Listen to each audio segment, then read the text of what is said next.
This podcast contains paid advertisements, but more on that later. Welcome to the O'Connor Bootstrap Podcast, where I discuss how you can grow your business by the bootstraps. This applies to everyone with an entrepreneurial spirit.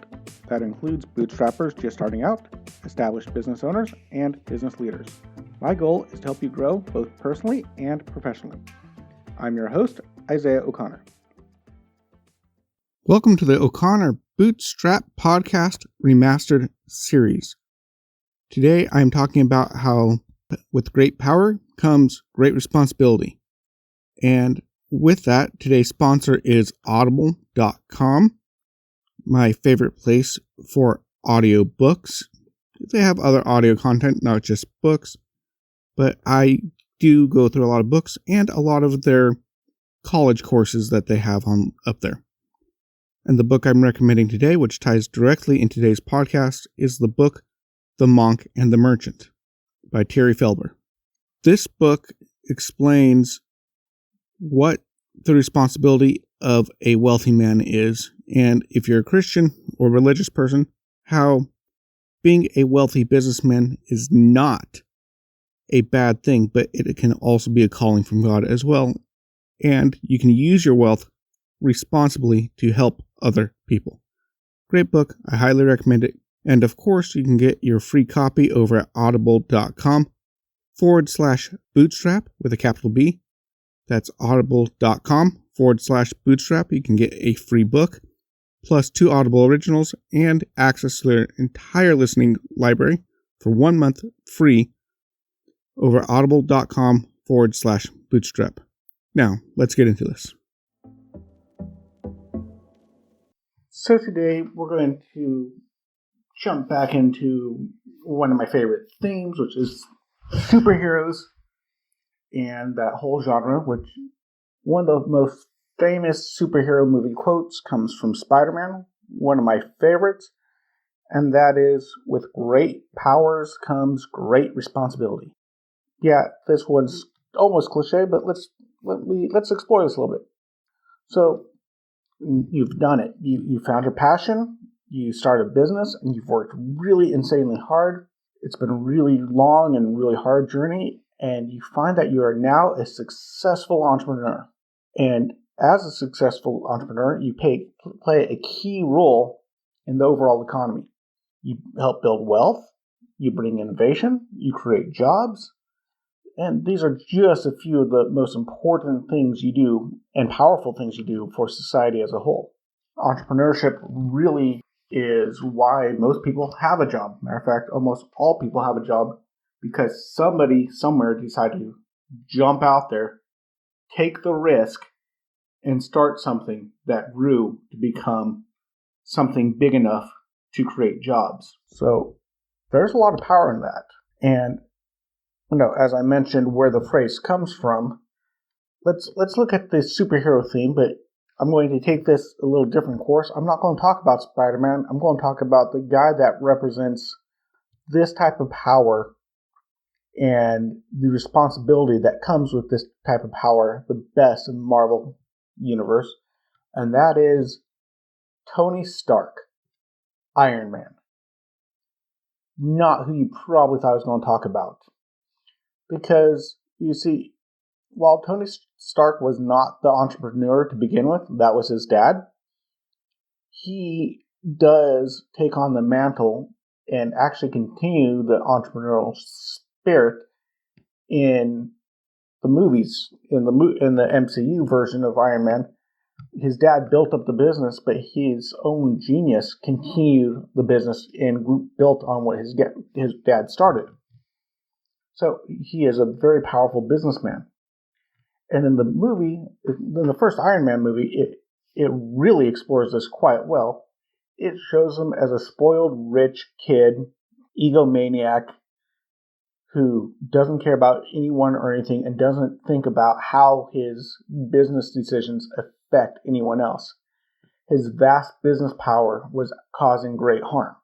Now, of course, if you've seen the movie, he gets a strong wake-up call when he gets nearly killed by weapons that he developed that fell into the wrong hands.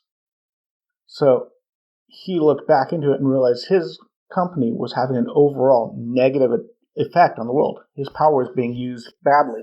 And so the whole first movie is him, matter of fact, the whole series of movies, quite honestly, is him growing as a person and taking his powers, his skills as a businessman and turning them for the good.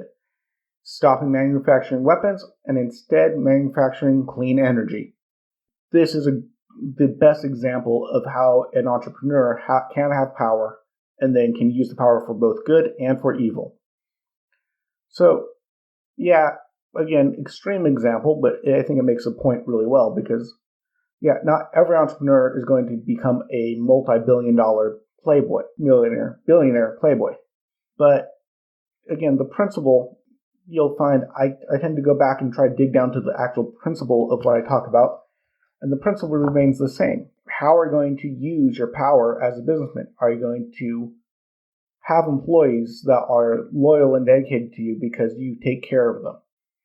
Are you going to be the good man that people will remember you for the good you did and not even so much for the business you ran?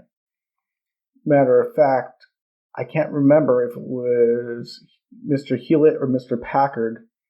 When they died, they didn't even, at the funeral, they didn't even mention that they started Hewlett Packard, HP, one of the largest tech organizations in the world. They talked about all the good they did, and they had a picture of him on his tractor on his farm. That's how they remembered him, because he did not let his entrepreneurial success go to his head, and he was a good man. So when you start off a business and you get excited, first you're just struggling to pay the bills, but once you get past that point to where you can be very successful, that's the time to think about how are you going to use this power? Are you going to use it wisely? Are you going to be good? Are you going to be a company that the people who work for are loyal to, your customers are loyal to? People can use you as an example. Are you going to be a company like Enron that just robs the company blind, or other companies, I can't think of one right now, that is well disliked because of the way they treat people, the environment, or whatever other damage they can cause? You can go both ways. So I'm going to encourage you to choose to be responsible as an entrepreneur, as a businessman, as a leader, because this falls right back into leadership. Because as a good leader, you have the chance to affect things incredibly. And this goes on into, what type of impact and what type of legacy do you want to leave? Do you want to be remembered as the villain, or do you want to be remembered as the hero? I personally hope I can be remembered as the hero. Matter of fact, in my next podcast, I will be talking about the legacy of an entrepreneur who had met an untimely death. That would be Grant Thompson from the King of Random. He recently passed on, and he left quite an impressive legacy, and I will be talking about that next time. If you found value in this content, please leave a comment and give us a 5-star rating on whichever podcast platform you use. We're on Apple Podcast, Spotify, Google, and most other podcast platforms. If you would like to support us, you can check out our sponsor links, or if you'd like to support us directly, you can donate or join our membership program at buymeacoffee.com/bootstrap. Of course, it really helps when you share these podcasts with your friends as well. If you'd like to interact with me and other bootstrappers and leaders, you can join us over at our O'Connor Bootstrap Podcast Facebook group. You have been listening to the O'Connor Bootstrap Podcast, an Athos Business Solutions podcast. For a companion podcast, the Athos Business Podcast, which is hosted by Jason St. Clair, past episodes and related blogs, please check out our website at www.athos.com, which is at www.atheoz.com or theoz.com. Until next time, I have been your friendly neighborhood entrepreneur, Isaiah O'Connor.